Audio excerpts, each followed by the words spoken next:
bersihkan sahaja, kita tak ada niat, dan najis tu hilang. Najis tu hilang, maka lah bersuci tersebut. Maksud kita bersihkan pakaian kita dari najis. Kita tak ada niat, tapi tetap sah. Sebab membersihkan pakaian daripada najis tu dia tak perlukan niat. Yang penting najis tu hilang. Tetapi ada amalan-amalan yang tetap perlu ada niat. Misalnya berwuduk. Kita ambil air wuduk. Kalau ada seseorang, mungkin dia mengigau. Siapa pernah ngigau kat sini? Apa pernah ngigau? Oh, macam mana ngigau tu? Oh, jalan waktu tidur Contohlah kalau ada orang dia tidur malam, dia mengigau. Dia punya mengigau bagus, dia mengigau tu, dia bangun terus pergi bilik air. Dia ambil wuduk. Basuh muka, basuh tangan, kepala, telinga, kaki, semua komplit wuduk dia. Lepas tu dia solat. Lepas tu mak dia nampak, "Wish, rajin anak saya solat malam ni." Kan? Tu esok mak dia kata, "Bagus ni abang solat qiyamul lail malam tadi." Tu anak dia kata, "Mana ada saya qiyamul lail malam tadi?" Tu mak dia kata, "Mak nampak awak qiyamul lail." "Oh, ya ke?" Rupanya dia mengigau. Sah tak dia punya wuduk tu? Tak sah sebab tak ada niat. Kan dia mengigau, dia tak sedar apa-apa dia buat. Mak dia tanya pun dia tak tahu dia buat apa malam tadi. Sebab dia tak ada niat, dia buat benda dalam keadaan tak sedar. Jadi sebahagian ulama' menyatakan hadis ini dia khusus berkaitan amal-amal yang memerlukan kepada niat. Macam solat, macam wuduk, macam puasa. Jadi amal-amal yang tak ada kaitan, tak perlu pada niat, tak termasuk dalam hadis ni. Jadi itu pendapat yang pertama lah. Pendapat yang kedua menyatakan bahawa hadis ni merangkumi semua perkara, tak kira perkara tu memerlukan kepada niat atau tidak. Contoh, ulama' yang kedua ni menyatakan bahawa walaupun satu amalan tu tak perlu pada niat, tetapi untuk kita dapat pahala, kita kena ada niat. Contoh, makan kena ada niat tak? Contoh, kita makan kena ikhlas kerana Allah SWT. Kalau kita makan tak ikhlas kerana Allah, berdosa tak? Tak dosa kan? Bang, dosa tak kalau kita makan, saya makan tak ikhlas, dosa tak? Tak dosa. Tapi kalau kita nak dapat pahala, kita makan tu kerana mestilah kena dengan niat, iaitu antaranya niat ni supaya badan kita, tubuh badan kita sihat, supaya kita dapat beribadah kepada Allah SWT. Jadi ulama' yang kedua kata hadis ni umum, termasuk di dalamnya semua amalan, tak kira amalan tu yang pada asalnya perlu kepada niat ataupun tidak. Okey, disebutkan di sini, Ustaz akan bacakan saya bacakan beberapa potongan uraian ulama' je lah. Seseorang bertanya kepada Imam Ahmad bin Hanbal. Dia tanya tentang niat. Macam mana niat? Bagaimanakah niat? Jadi Imam Ahmad berkata, dia membaiki dirinya sendiri, iaitu apabila dia mahu melakukan sesuatu amalan, dia tidak bermaksud untuk mendapatkan keredaan manusia. Jadi niat ni pentingnya untuk kita buat sesuatu kerana Allah SWT. Jadi kita dah tahu bahawa innamal a'malu binniyat, setiap amalan mestilah dengan niat. Kemudian Nabi SAW sebut, wa innama likulli imri'in ma nawa, sesungguhnya bagi setiap orang, seseorang itu apa yang dia niatkan. Maksud perkataan Nabi SAW ini, kita akan dapat apa yang kita niatkan untuk amalan tersebut. Bukan maksud potongan hadis ni kita niatnya tak payah beramal. So hadis sebut bagi setiap orang apa yang dia niatkan. Bukan maksud potongan hadis ni dia cukup dengan niat je. Contoh dia niat, aku nak solat, tapi dia tak solat pun. Ada sebahagian ajaran sesat tu, dia kata solat dengan niat je, cukup niatlah hati, saya nak solat. Sudah, dia duduk, relax kan. Best tak macam tu? Teruk tu ni. Mana sah solat macam tu? Jadi bukanlah maksud hadis ni cukup dengan niat saja, tapi maksud kat sini potongan hadis yang pertama tadi, innamal a'malu binniyat, setiap amalan dengan niat. Lepas tu Nabi sebut Dan setiap orang akan dapat apa yang dia niatkan. Maksudnya, setiap orang yang beramal, dia akan dapat daripada amalan itu apa niat dia waktu dia beramal. Maksudnya dia niat dan beramal. Jadi apa niat dia, itu yang dia akan dapat daripada Allah Subhanahu Wa Taala. Jadi potongan hadis ini, wa innama likulli imri'in ma nawa, bermaksud ia memberitahu kita tentang hukum syarak, iaitu balasan atau habuan seseorang daripada amalannya bergantung kepada niat. Jika niatnya baik, amalan dia baik. Kalau niat dia buruk, amalan dia buruk. Bila niat dia baik, dia dapat pahala. Bila niat dia buruk, dia dapat dosa. Jadi sangat penting untuk kita jaga niat kita. Jadi niat ni apa? Niat ini apa? Niat ini, ia adalah tujuan atau kehendak seseorang melakukan sesuatu. Niat ni maksud tujuan. Kenapa kita buat sesuatu? Kenapa? Kalau orang tanya abang, kenapa awak solat? Kerana Allah. Masya Allah, bagus. Ikhlas. Puan, kalau orang tanya, kenapa datang kelas hari ni? Kerana Allah. Masya Allah, ikhlas semua. Masya Allah. Tapi ikhlas dalam hati, kita tak boleh nilai ikhlas orang. Jadi niat itu adalah tujuan atau kehendak seseorang melakukan satu perkara. Jadi Al-Imam Ibn Rajab Al-Hambali dalam kitab dia hurai hadis 40 ni, dia kata, bila ulama sebut pasal niat, maka ulama tengah cerita tentang dua perkara, dua fungsi niat. Fungsi niat yang pertama, untuk membezakan antara satu ibadah dengan ibadah yang lain. Jadi niat, fungsi dia untuk membezakan satu ibadah dengan ibadah yang lain.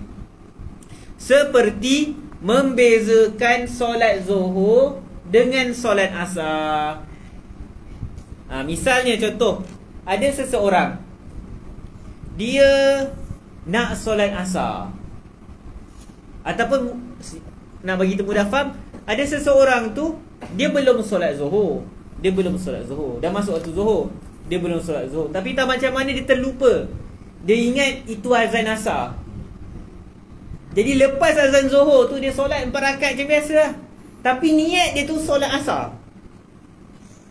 Sama je kan, solat asar dengan zuhur kan sama, 4 rakaat.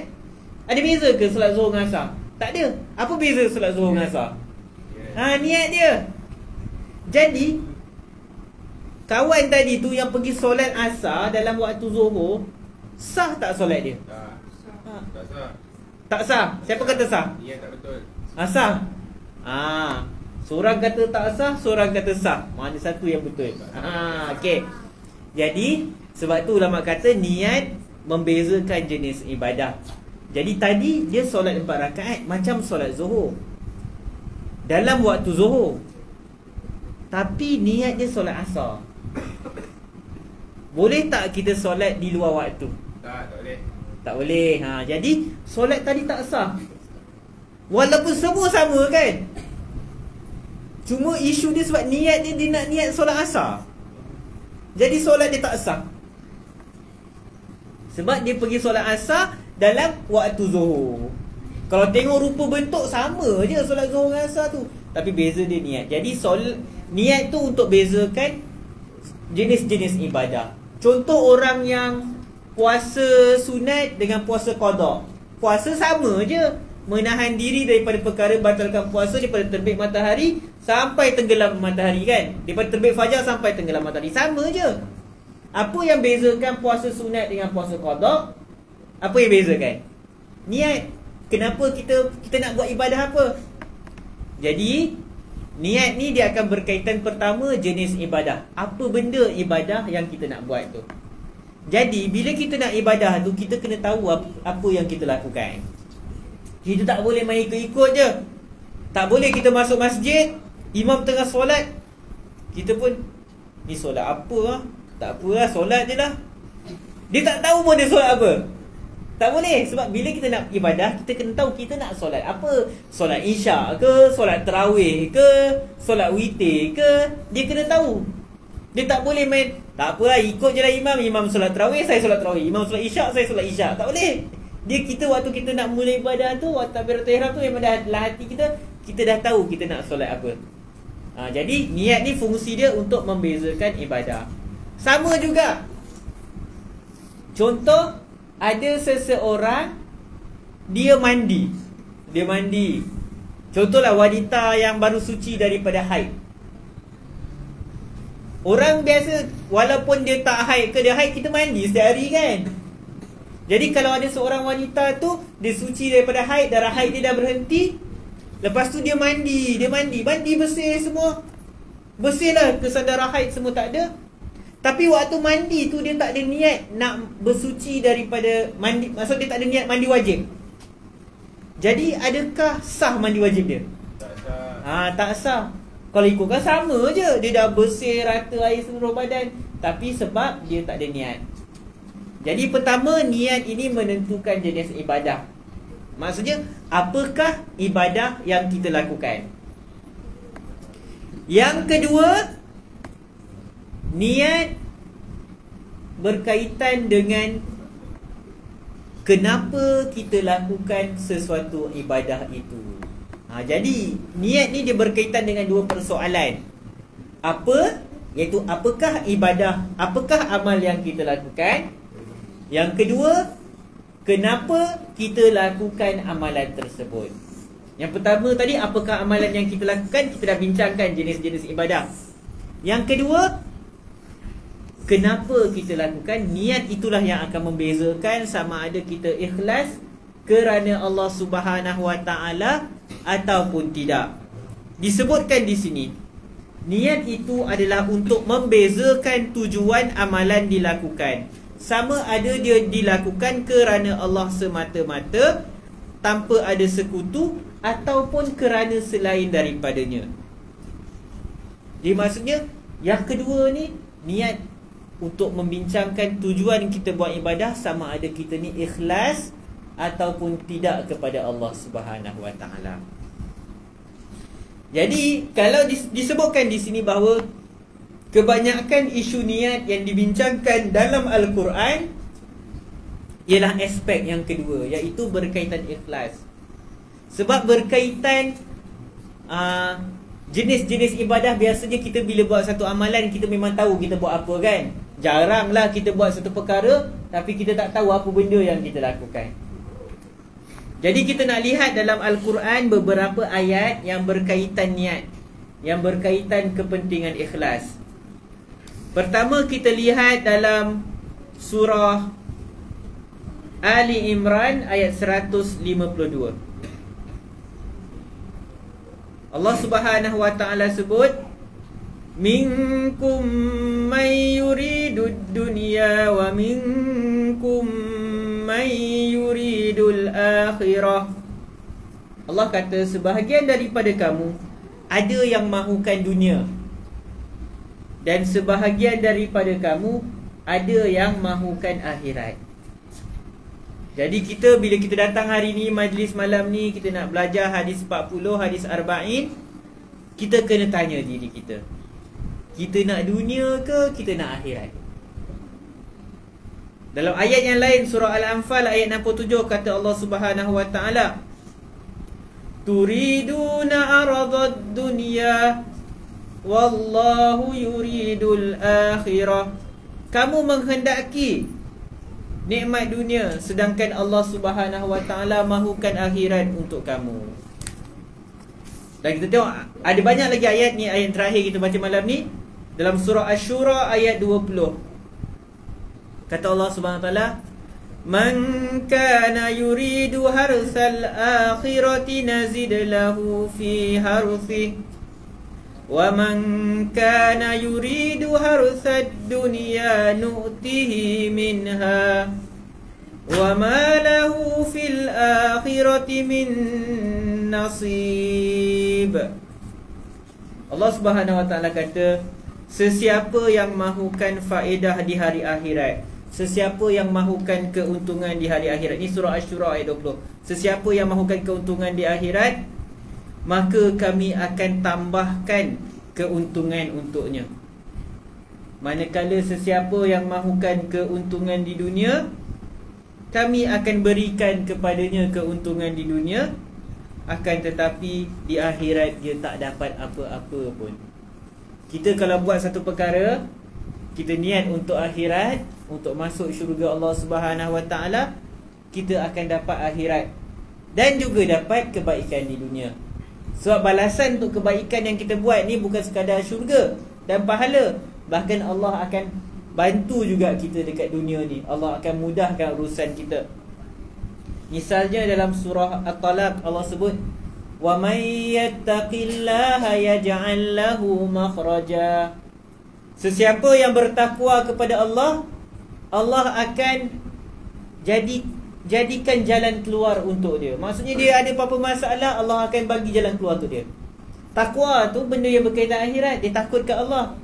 Maksudnya siapa yang dia takwa pada Allah, pastinya kat syurga dia akan dapat balasan.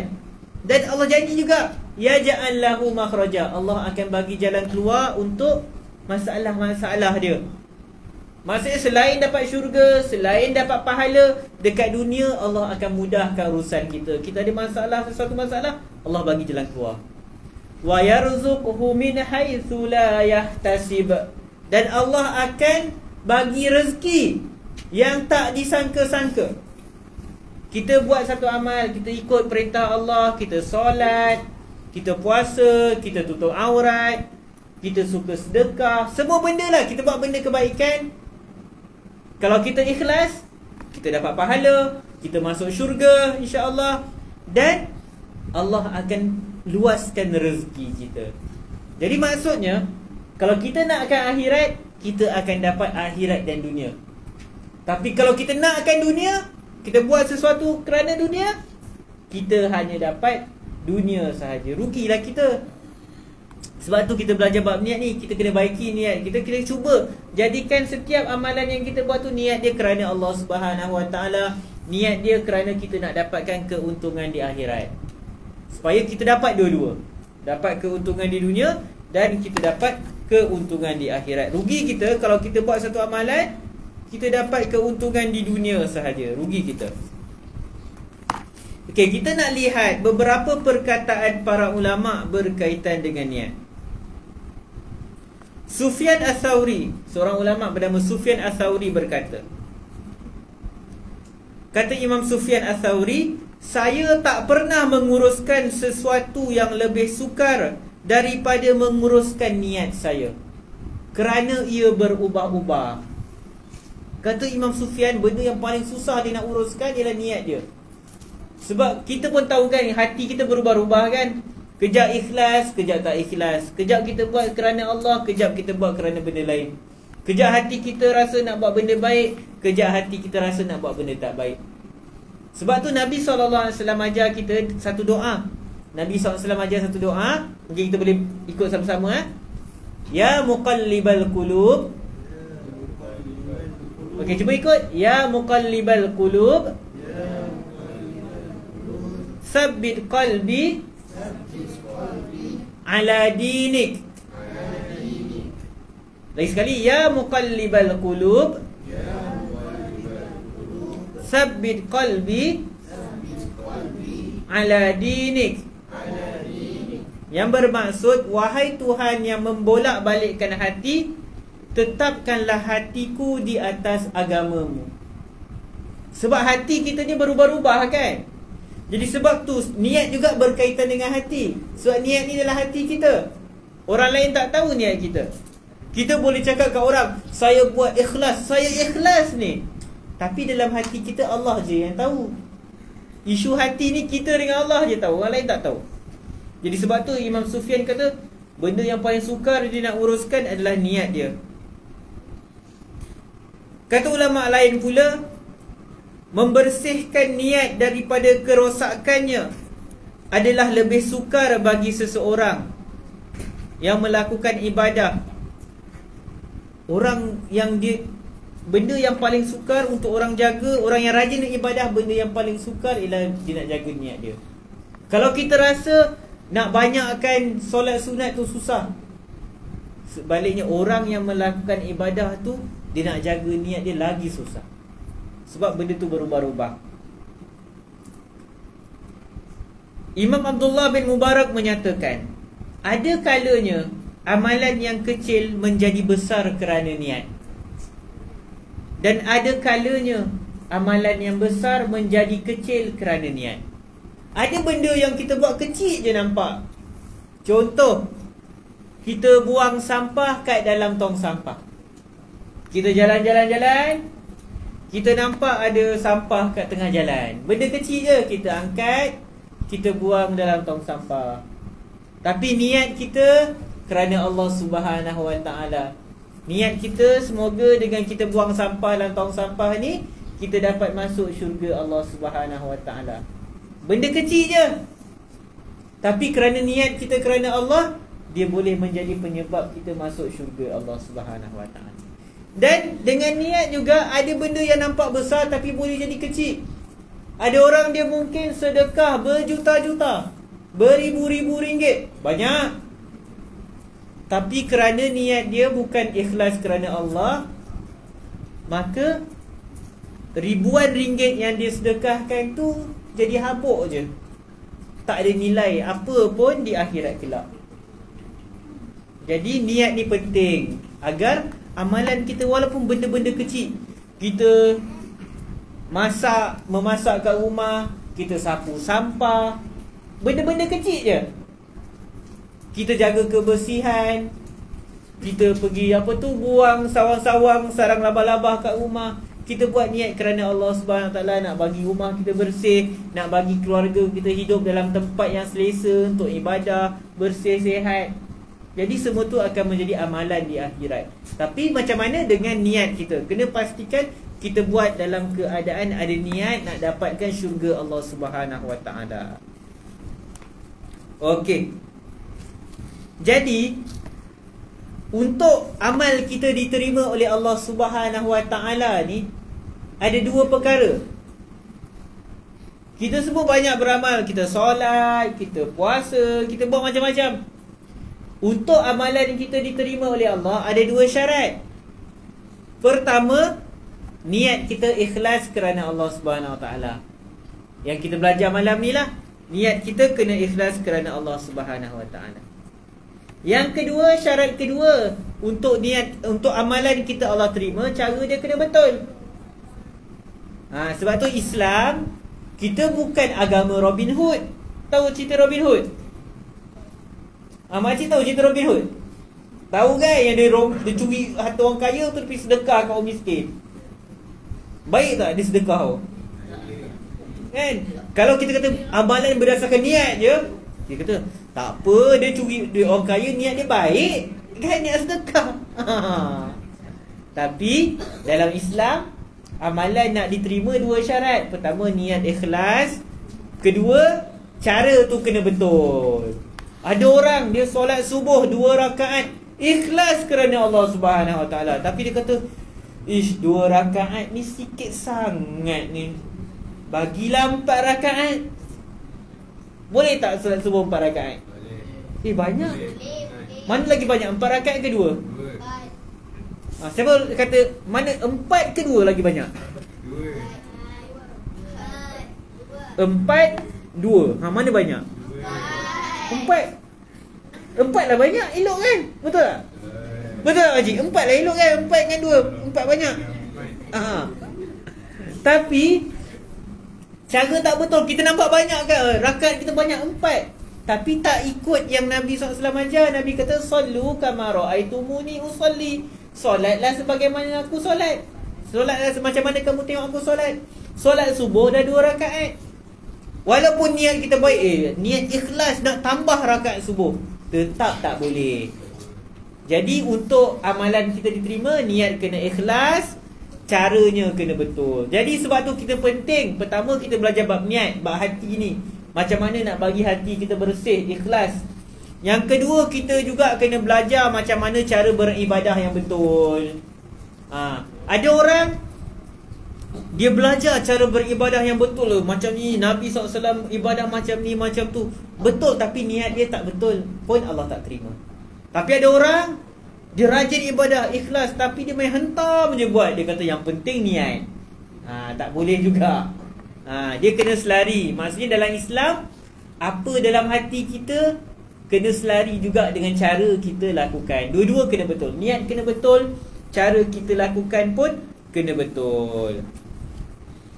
Okey.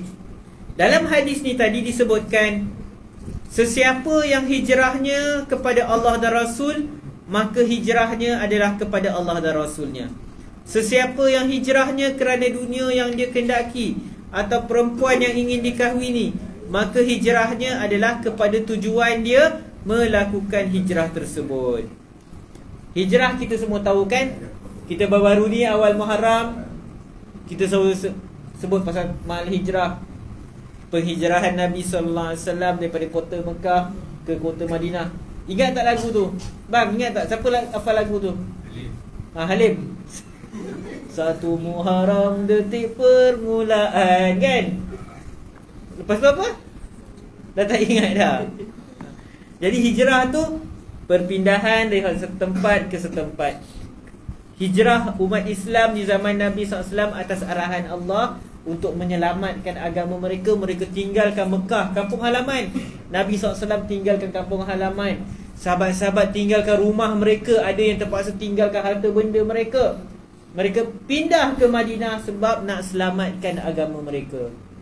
Sebab orang-orang di Mekah, orang kafir, cuba berusaha nak rosakkan agama Islam, nak paksa mereka keluar daripada Islam, menzalimi mereka. Jadi hijrah tu tujuan dia adalah untuk menyelamatkan agama. Jadi mungkin ada juga orang yang berhijrah, berpindah bukan kerana nak selamatkan agama, bukan kerana nak ikhlas kerana Allah dan Rasul, tapi mungkin sebab dia nak kahwin, dia mungkin ada budak perempuan yang dia suka tu pindah sana, dia pun nak pindah sana. Kan? Nanti kan abang-abang ni nanti habis sekolah, nanti mungkin nak masuk universiti, kan? Kenapa nak masuk? Contoh nak masuk UIA. Kalau kata bagus kat UIA tu ada masjid besar, boleh belajar agama, tu niat tu baiklah. Tapi kalau saya nak masuk UIA sebab budak perempuan yang saya suka tu masuk UIA juga, tu niat tak betul lah tu. Niat tak betul. Jadi bila niat dia macam tu, tak dapatlah pahala daripada Allah Subhanahu Wa Taala. Jadi kita kena jaga niat kita. Okey, kita lihat lagi beberapa. Ada satu hadis Nabi SAW, hadis yang sahih dalam Sahih Muslim, daripada Abu Hurairah radhiyallahu anhu. Dia mendengar Nabi SAW bersabda. Hadis ni panjang, saya bacakan terjemahan dia terus. Kata Nabi SAW, manusia pertama yang dibicarakan pada hari kiamat adalah seorang lelaki yang mati syahid. Dia dibawa untuk dihisap. Lalu Allah Subhanahu Wa Taala akan memperingatkan dia tentang nikmat-nikmatnya. Lalu dia pun mengakuinya.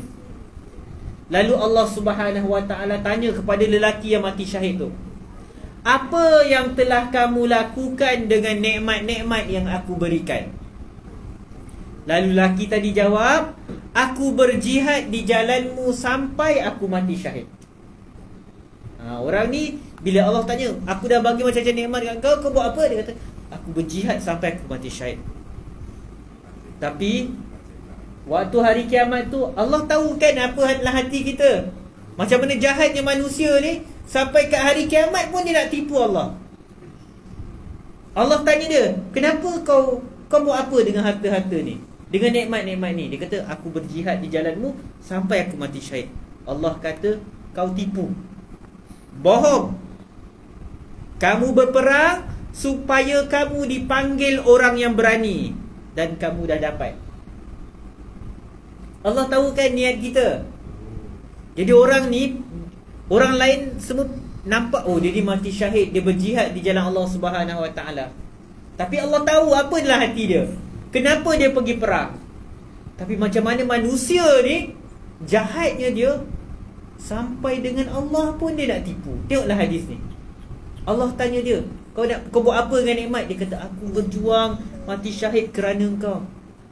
Allah kata, kau tipu. Nampak tak macam mana jahatnya manusia? Kat dunia dia tipu orang lain, sampai ke akhirat pun masih nak tipu Allah Subhanahu Wa Taala. Dan Allah Subhanahu Wa Taala tahu. Allah tak perlu tanya pun, kau buat apa ni, buat apa tu. Allah, bukan Allah tak tahu, tapi itu satu bentuk keadilan Allah. Allah masih bagi peluang untuk kita jawab. Tapi kita sebagai manusia, nauzubillah min zalik, dicuba juga nak tipu Allah, macam Allah tak tahu. Jadi Allah kata, kamu tipu, kamu berperang supaya kamu dipanggil pahlawan, dipanggil orang berani, dan kamu dah dapat dah gelaran tu. Kemudian apa yang berlaku? Kemudian diperintahkan supaya orang itu diheret ke neraka. Lalu dia diseret dengan mukanya, diseret dalam keadaan mukanya kat tanah, macam diseret, muka kat tanah diseret dan dicampak ke dalam neraka. Sebab apa? Niat dia tak betul. Jadi orang pertama tu orang yang mati syahid. Yang kedua, dibicarakan pula seorang lelaki yang telah mempelajari ilmu, mengajarnya dan membaca Al-Quran. Ni bab berkaitan kita. Kita datang belajar hari ni, lalu dia dibawa untuk dihisap. Allah pun memperingatkannya tentang nikmat-nikmatnya. Allah pun ingatkan dia nikmat-nikmat yang Allah pernah bagi kat dia. Lalu dia pun mengaku betul pernah dapat nikmat tu. Jadi Allah tanya dia, kamu buat apa dengan nikmat-nikmat yang aku dah bagi ni? Lalu dia pun jawab, aku mempelajari ilmu, mengajar ilmu dan membaca Al-Quran kerana-Mu ya Allah. Allah kata, bohong, tipu. Terkejut tak? Macam terkejut tak? Ya, bayangkan ke akhirat kita jawab, Allah kata, kau tipu. Oh, takut kita. Macam mana kalau cikgu disiplin panggil kan? Pernah tak kena panggil dengan cikgu disiplin ni? Cikgu panggil, tu tanya soalan, awak buat ni je. Contoh kan, hari tu awak ponteng sekolah awak menyorok dalam tandas. Tak ada cikgu. Tiba cikgu disiplin kata, tipu. Apa perasaan waktu tu? Terkejut kan? Mana yang penakut tu terkencing terus waktu tu. Bayangkan hari akhirat Allah cakap kat kita, kau tipu. Orang ni dia kat dunia dia rajin belajar, rajin mengajar. Macam saya, rajin mengajar, rajin baca Quran. Jadi semua orang nampak, oh, bagus dia ni, rajin belajar. Dah lah rajin belajar, rajin mengajar, kongsi ilmu, rajin baca Quran. Bila Allah tanya pada hari kiamat, dia kata dia buat semua tu kerana Allah SWT. Allah kata, bohong, tipu. Kamu belajar ilmu supaya kamu dipanggil orang yang alim. Kamu baca Al-Quran supaya kamu dipanggil qari. Dan semua tu dah dipanggil kepada kamu. Kamu dah dapat dah gelaran tu kat dunia. Kan hadis tadi sebut, sesungguhnya bagi setiap orang apa yang dia niatkan. Orang ni dia belajar, dia baca Quran supaya dia dikenali sebagai orang alim, dipanggil sebagai orang yang pandai baca Quran. Dia dah dapat dah kat dunia. Jadi bila itu tujuan dia, ke akhirat dia tak dapat apa-apa. Dan disebutkan di dalam hadis ni, kemudian diperintahkan supaya dia diseret ke neraka. Lalu dia diseret dengan mukanya kat tanah, diseret dan dicampak dia ke dalam neraka. Na'udzubillah min zalik. Kena jaga, kita rajin belajar, rajin datang kuliah, datang surau. Pastikan niat kita betul. Jangan sampai nanti kat hari kiamat kita ditanya, kenapa kamu pergi surau? Kenapa kamu hadir kuliah hadis arba'in malam ni? Kita berkata dengan penuh yakin, saya hadir kuliah hadis arba'in malam ni ikhlas kerana-Mu ya Allah. Tiba-tiba Allah kata kau tipu. Na'udzubillah min zalik. Bahaya untuk kita. Tak nak macam tu. Kemudian orang yang ketiga, didatangkan pula seorang lelaki yang Allah telah kurniakan kepadanya kesenangan dengan pelbagai jenis harta. Maksudnya dia hidup di dunia, dia kaya raya. Lalu dia dibawa untuk dihisap. Allah pun ingatkan dia tentang nikmat-nikmat yang Allah pernah bagi, dan dia pun mengakuinya. Allah bertanya pada dia, apa yang kamu telah lakukan dengan nikmat-nikmat yang pernah aku bagi? Dia jawab, aku tidak meninggalkan sesuatu ke jalan kebajikan yang engkau sukai, melainkan aku akan bersedekah padanya kerana-Mu ya Allah. Orang yang kaya ni tadi, dia kata semua jalan kebaikan kalau dia tahu dia akan sedekah. Dia jumpa orang miskin, dia sedekah. Ada orang nak bina masjid, dia sedekah. Ada orang nak bina sekolah, dia sedekah. Dia kata dia asyik sedekah, sedekah, sedekah. Apa sahaja jalan untuk sedekah, dia akan sedekah. Dia kata, aku bersedekah kepadanya kerana-Mu ya Allah. Allah kata, kamu bohong. Na'udzubillah min zalik. Makcik tu menghayati dia cerita hadis kan. Betul. Kamu buat begitu supaya kamu digelar pemurah, dan itu dah dipanggil pada kamu. Kamu niat sebab nak orang panggil kamu pemurah. Dia tu rajin sedekah, pemurahnya dia. Okey, kamu dah dapat dah gelaran tu. Jadi ke akhirat kamu tak dapat apa-apa dah. Kemudian diperintahkan agar dia dibawa ke neraka. Dia diseret di atas mukanya, kemudian dihumban ke dalam neraka. Hadis sahih, panjang hadis ni. Saya baca teks penuh hadis ni sebab hadis ni merupakan peringatan kepada kita semua untuk jaga niat kita. Kita tahu jenis ibadah yang kita buat. Benda tu senang sebenarnya, tapi yang paling susah ialah nak menjaga keikhlasan diri kita. Sebab ada kalanya satu ibadah itu kita buat ikhlas kerana Allah. Pada awalnya ikhlas, tiba-tiba pertengahan kita solat kerana Allah. Masuk rakaat kedua, contoh kita solat kat masjid, kita solat sunat. Masuk masjid, solat sunat satu masjid. Tak ada orang kat masjid waktu tu. Niat okey je. Tengah-tengah solat kita perasan ada orang pula kat belakang kita. Waktu tu kita mulalah elokkan solat kita. Biasa solat laju, tiba-tiba solat elok, tomak nina, cantik, baca pun panjang-panjang. Mula-mula ikhlas, tapi tengah-tengah ibadah jadi tak ikhlas. Jadi sebab tu kita kena jaga niat kita.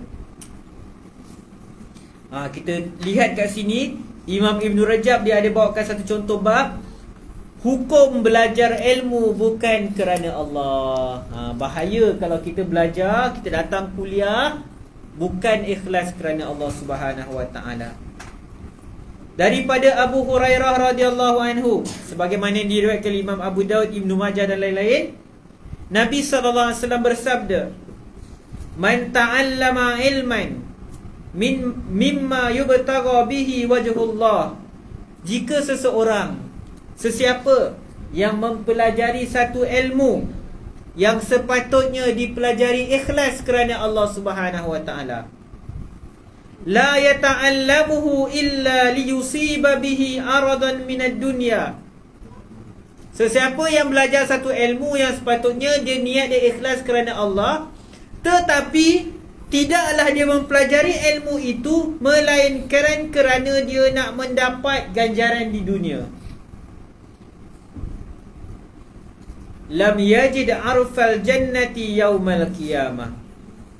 Dia tak akan bau, dia tak akan hidu bau syurga pada hari kiamat nanti. Sesiapa yang belajar, contoh kita belajar hadis, kita belajar cara solat, kita belajar Al-Quran, tapi kita belajar semua ni bukan sebab Allah, bukan sebab nak masuk syurga, kita belajar sebab tujuan keduniaan, maka kata Nabi SAW, tak akan hidu bau syurga. Kalau dah bau syurga pun tak dapat hidu, macam mana nak masuk? Auzubillah min zalik. Dalam hadis yang lain riwayat Imam At-Tirmizi daripada Ka'ab bin Malik, dia kata Nabi SAW bersabda, "Man talabal ilma liyumariya bihi sufaha."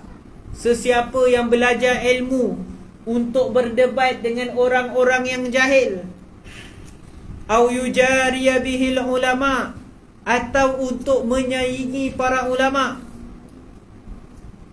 au yasrifa bihi wujuhan nasi ilaih, atau untuk menarik perhatian manusia kepadanya, adkhalahu Allahun nar, Allah akan masukkan dia ke dalam neraka.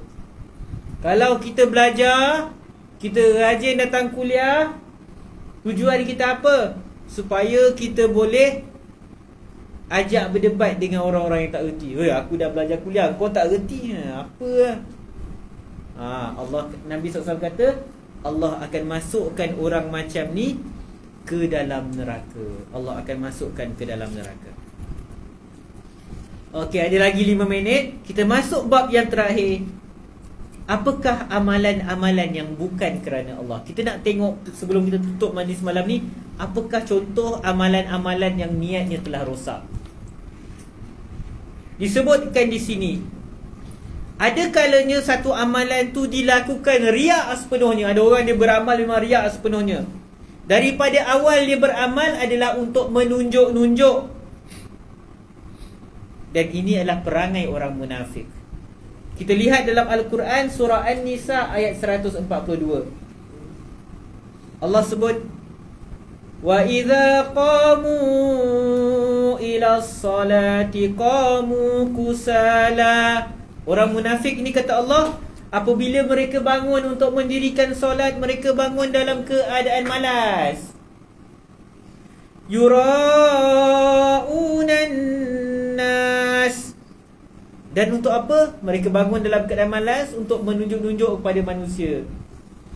Wala yadhkurunallaha illa qalila. Mereka tidaklah mengingati Allah melainkan sedikit saja. Jadi kalau sesiapa yang amal ibadah dia daripada awal tak ikhlas, maka dia macam orang munafik. Dalam surah Al-Ma'un Allah sebut, fawailul lil musallin. Celakalah, binasalah, musnahlah orang-orang yang mendirikan solat. Kenapa pula Allah kata musnah orang yang mendirikan solat? Alladzina hum an salatihim sahun. Iaitu orang-orang yang lalai daripada menunaikan solat. Sama ada mereka tak solat langsung, ataupun mereka solat dengan cara yang tak sah, tak betul, solat luar waktu dan semisalnya. Alladzina hum yura'un. Mereka yang menunjuk-nunjuk. Jadi sesiapa yang tujuan dia ibadah, memang sejak awal tujuan dia adalah untuk riak, menunjuk-nunjuk kepada Allah, menunjuk-nunjuk kepada manusia, maka amalan itu tak akan langsung diterima oleh Allah Subhanahu Wa Taala. Dia tak dapat pahala, Allah tak terima, bahkan dia mendapat dosa. Yang kedua, ada amalan yang dilakukan kerana Allah, tetapi masih ada sikit-sikit riak pada amalan tersebut. Jadi ada pendetilan kat sini. Ibn Rajab kata, sekiranya riak tersebut wujud, ada bersama sejak daripada mula amalan itu tadi, maksudnya waktu dia nak buat ibadah tu memang bercampur dah. Dia nak solat tu, dia solat kerana Allah dan kerana benda-benda lain. Kerana nak tunjuk kat orang. Jadi kalau dari sejak awal memang dah bercampur ikhlas dengan riak, maka disebutkan di sini nas-nas yang sahih menunjukkan bahawa amalan itu batal dan sia-sia. Dalam Sahih Muslim daripada Abu Hurairah, Nabi SAW bersabda bahawa Allah berkata, ana aghna syuraka'i 'ani syirki. Allah kata, akulah yang paling kaya daripada segala perkongsian. Maksudnya tak boleh berkongsi. Man amila amalan asyraka fihi ma'i ghairi. Sesiapa yang buat satu amalan yang mana dia menyekutukan aku pada amalan itu dengan orang lain, dengan benda lain. Maksudnya orang tu masih buat, ada ikhlas kerana Allah, tapi dia dalam niat dia tu dia ada kongsi. Dia ikhlas kerana Allah dan ada niat nak menunjuk-nunjuk kat orang lain. Maka kata Allah, taraktuhu wa syarikahu. Maka aku akan biarkan dia dengan benda yang dia sekutukan. Dalam riwayat yang lain daripada Abu Sa'id, Rasulullah SAW bersabda, Iza jama'allahu al-awwalin wal-akhirin liyawmin la raiba fi. Apabila Allah mengumpulkan seluruh manusia yang awal dan yang akhir pada hari yang tiada keraguan padanya, hari kiamat, nada munadin, maka seorang penyeru akan berseru.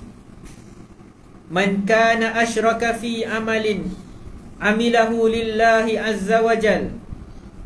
Sesiapa yang mensyirikkan Allah Subhanahu wa ta'ala dalam satu amalan yang sepatutnya dia lakukan kerana Allah Subhanahu wa ta'ala.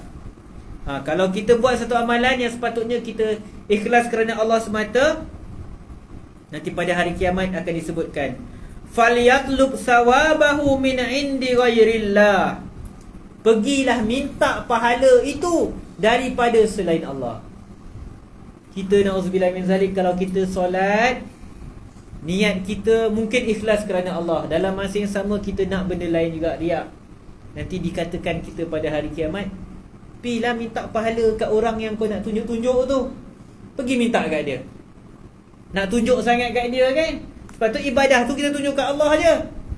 Tapi nak sangat tunjuk kat orang ibadah kita, hari kiamat nanti dikatakan kat kita, pergi minta pahala daripada dia. Tengok dia boleh tak bagi pahala kat kita. Auzubillah min zalik. Dan Allah Subhanahu wa ta'ala maha kaya daripada segala sekutu. Jadi dah pukul 10 ni, dan kita pun dah hurai dah sampai bab yang penting, iaitu apakah jenis amalan yang merosak niat dia. Ada yang merosak sejak awal. Jadi kita kena jagalah niat kita. Jangan kita buat perkara-perkara yang merosakkan niat kita, sebab kesan dia sangat buruk. Rugilah kita ke akhirat kalau kita di dunia ni kita sedekah banyak-banyak, habiskan duit banyak-banyak, buat amal kebaikan, tapi di hari akhirat benda-benda tu macam tak ada nilai saja. Bukan saja tak ada nilai, kita dicampak pula ke dalam neraka sebab perkara tersebut. Nauzubillah min zalik. Jadi sebelum kita bersurai, kalau ada sebarang soalan, adik-adik ada soalan? Ada soalan puan? Ada soalan? Okey. Dia tak ada duit tau. Okey. Tapi dia niat nak bersedekah dengan orang yang susah ni. Ha. Dia pian orang lain. Oh. Dia pian orang lain, dia dah sedekah pada orang. Macam mana niat tu? Okey. Ada seseorang dia tak ada duit. Dia nak sedekah, dia pinjam dia orang. Okey. Pertama, kalau kita nak bincang daripada sudut pahala sedekah, insya-Allah kalau niat dia tu ikhlas kerana Allah Subhanahu wa ta'ala, dia dapatlah pahala sedekah tersebut. Jadi isu pahala sedekah tu tak ada masalah lah. Cuma adakah perlu kita semata-mata sebab kita nak sedekah kita pinjam duit orang? Yang tu masalah. Sebab banyak doa Nabi SAW, Nabi SAW minta berlindung daripada belenggu hutang. Jadi kita ni bersedekah biarlah pada kemampuan kita. Sebab bayar hutang tu wajib, sedekah tu sunat. Nanti jangan sebab kita nak buat benda sunat, tapi nanti kita ada hutang-hutang yang tak dapat kita lunaskan. Jadi kita pun dalam beramal kena tahu juga apa tu keutamaan antara amal yang wajib dengan yang sunat. Kita kena tahu mana yang lebih utama untuk kita lakukan. Wallahu a'lam. Okey, sama. Okey, kalau tak ada soalan lain, kita sudahi dengan tasbih kafarah. Subhanakallahumma bihamdika asyhadu an la ilaha illa anta astaghfiruka wa atubu ilaik. Assalamualaikum warahmatullahi wabarakatuh.